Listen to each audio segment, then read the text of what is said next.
भक्तजनों, माताओं, बहनों, सादर जय श्री कृष्ण। हमारे YouTube चैनल में आप सभी का बहुत बहुत स्वागत है। मैं हूं आपके साथ आचार्य धर्मेंद्र शास्त्री। आज हम आप सभी को कार्तिक मास के अध्याय 8 की कथा सुनाने जा रहे हैं। इस कथा को अंत तक सुनिएगा और सुनने के बाद अधिक से अधिक लोगों को शेयर भी कर दीजिएगा। बोलिए श्री लक्ष्मी नारायण भगवान की जय। गुरुर् ब्रह्मा गुरुर्विष्णु गुरुर्देवो महेश्वरा, गुरु साक्षात् परब्रह्म तस्मै श्री गुरुवे नमः। श्री अखंड मंडलाकारं व्याप्तं येन चराचरं तत्पदं दर्शितं येन तस्मै श्री गुरुवे नमः। वसुदेव सुतं देवं कंसचाणूरमर्दनं देवकी परमानंदं कृष्णं वंदे जगद्गुरुं। कृष्णाय वासुदेवाय हरये परमात्मने प्रणतः क्लेशनाशाय गोविंदाय नमो नमः। गोविंदाय नमो नमः। कार्तिक मास के अध्याय 7 की कथा का आपने श्रवण किया। उसके बाद क्रमशः अध्याय 8 की कथा में बताया गया है, जिसकी दया से सरस्वती भाव रही उपजाय, कार्तिक महात्म का कमल लिखे 8वां अध्याय। नारद जी बोले कि अब मैं कार्तिक व्रत के उद्यापन का वर्णन करता हूं, जो सब पापों का नाश करने वाला हो। व्रत का पालन करने वाला मनुष्य कार्तिक शुक्ल पक्ष चतुर्दशी को व्रत की पूर्ति और भगवान विष्णु की प्रीति के लिए कार्तिक मास व्रत का उद्यापन करे। तुलसी जी के समीप में ऊपर एक मंडप बनवावे, उसे केले के खंभों से संयुक्त करके नाना प्रकार की धातुओं से उसकी विचित्र शोभा बढ़ाए। मंडप के चारों ओर दीपकों की श्रेणी सुंदर ढंग से सजा करके रखे।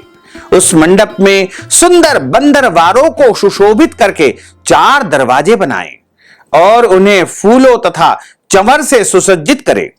द्वारों पर पृथक पृथक यानी अलग अलग मिट्टी के द्वारपाल बना करके उनकी पूजा करे। उनके नाम इस प्रकार है: जय, विजय, चंड, प्रचंड, नंद, सुनंद, कुमुद और कुमुदाक्ष। उन्हें चारों दरवाजों पर 2-2 के क्रम में स्थापित करके भक्ति पूर्वक उनका पूजन अर्चन करे। तुलसी जी की जड़ के समीप 4 रंगों से सुशोभित सर्वतोभद्र मंडप ब्राह्मण के द्वारा निर्माण करवाए। उद्यापन की जो विधि है वो ब्राह्मण देवता के माध्यम से ही आप संपन्न करवा सकते हैं। सर्वतोभद्र मंडल का निर्माण स्वयं ब्राह्मण करे और उसके ऊपर पूर्ण पात्र यानी तांबे या अन्य धातु का पंचरत्न से संयुक्त कलश की स्थापना करे। कलश के ऊपर शंख चक्र गदाधारी भगवान विष्णु का पूजन अर्चन करे। भक्ति पूर्वक उस तिथि में उपवास करे तथा रात्रि में गीत, वाद्य, कीर्तन आदि मंगलमय आयोजनों के साथ जागरण करे। जो भगवान विष्णु जी के लिए जागरण करते हैं, उस समय भक्ति पूर्वक भगवत संबंधी पदों का गान करते हैं, वे करोड़ों जन्मों की पाप राशि से मुक्त हो जाते हैं।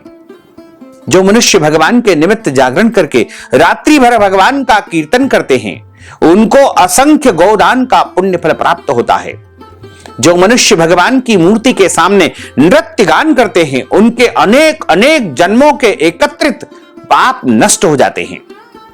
जो भगवान के सम्मुख यानी सामने बैठ करके कीर्तन करते हैं और बंसी आदि बजा करके भगवत भक्तों को प्रसन्न करते हैं तथा भक्ति से रात्रि भर जागरण करते हैं, उन्हें करोड़ों तीर्थ स्नान करने का संपूर्ण पुण्य फल प्राप्त हो जाता है। उसके बाद कार्तिक पूर्णमासी में एक सपत्नीक ब्राह्मण को निमंत्रित करे, प्रातः काल स्नान और देव पूजन करके वेदी पर अग्नि की स्थापना करे और भगवान की प्रीति के लिए तिल और खीर की आहुति दे। होम की शेष विधि पूरी करके भक्ति पूर्वक ब्राह्मणों का पूजन करे और उन्हें यथाशक्ति दक्षिणा दे और उनकी प्रार्थना करे। आप सब लोगों की अनुकंपा से मुझ पर भगवान सदैव प्रसन्न रहे। इस व्रत को करने से मेरे 7 जन्मों के किए हुए पाप नष्ट हो जाए और मेरी संतान चिरंजीवी हो।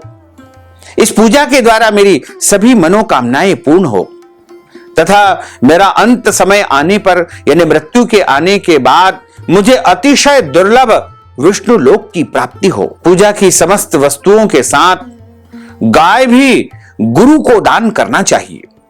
उसके बाद घर वालों और मित्रों के साथ स्वयं भोजन करें। भगवान द्वादशी तिथि को शयन से उठे, त्रयोदशी को देवताओं से मिले और चतुर्दशी को सबने उनका दर्शन एवं पूजन किया। इसलिए उस तिथि में भगवान की पूजा अर्चना करनी चाहिए। ब्राह्मण की या गुरु की आज्ञा से भगवान विष्णु की सोने की मूर्ति बना करके ब्राह्मण को दान करना चाहिए। इस पूर्णिमा को पुष्कर तीर्थ की यात्रा श्रेष्ठ मानी गई है। कार्तिक माह में इस विधि का पालन करना चाहिए। जो इस प्रकार कार्तिक के व्रत का पालन करते हैं वे धन्य और पूजनीय हैं।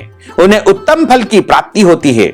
जो भगवान विष्णु की भक्ति में तत्पर होकर के कार्तिक में व्रत का पालन करते हैं उनके शरीर में स्थित सभी पाप तत्काल नष्ट हो जाते हैं। जो श्रद्धापूर्वक कार्तिक के उद्यापन का विधान संपन्न करते हैं या ब्राह्मण के द्वारा करवाते हैं या इस महात्म को सुनते हैं या सुनाते हैं वह भगवान विष्णु का सायुज्य यानी सानिध्य प्राप्त करते हैं। उन्हें भगवान के श्री चरणों में स्थान प्राप्त होता है। इसमें किसी भी प्रकार का कोई संशय बिल्कुल नहीं है। बोलिए लक्ष्मी नारायण भगवान की जय।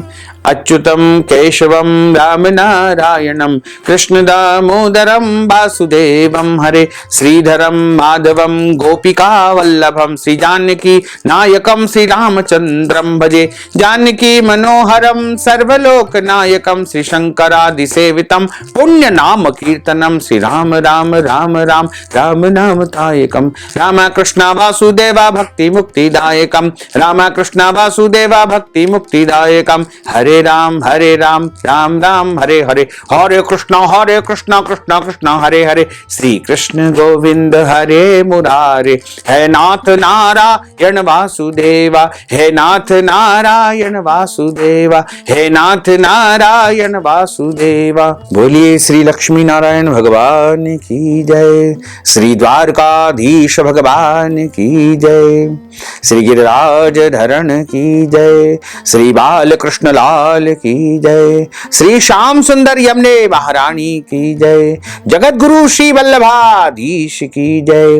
गोसाई जी परम दयाल की जय। श्री गुरुदेव की जय। धर्म की जय हो, अधर्म का नाश हो, प्राणियों में सद्भावना हो, विश्व का कल्याण हो, सनातन धर्म की जय हो, गौ माता की जय हो, नगर बस्ती की जय हो, आज के आनंद की जय हो, कल के आनंद की जय हो, परसों के आनंद की जय हो, बरसों बरसों के आनंद की जय हो। ओम नमः पार्वती पते हर हर महादेव। हर काल हर कंटक हर दुख हर दारिद्र हर आनंद की लहर कर। भक्तजनों, माताओं, बहनों, आप सभी से अनुरोध है कि इस ज्ञानवर्धक वीडियो को अधिक से अधिक लोगों को शेयर करिएगा, लाइक करिएगा, कमेंट करिएगा और यदि अभी तक आपने सब्सक्राइब नहीं किया है तो अभी और इसी समय सब्सक्राइब कर लीजिए ताकि इसी प्रकार की ज्ञानवर्धक वीडियो आपको सबसे पहले प्राप्त हो सके। आपको और आपके पूरे परिवार को सादर जय श्री कृष्ण, सादर धन्यवाद।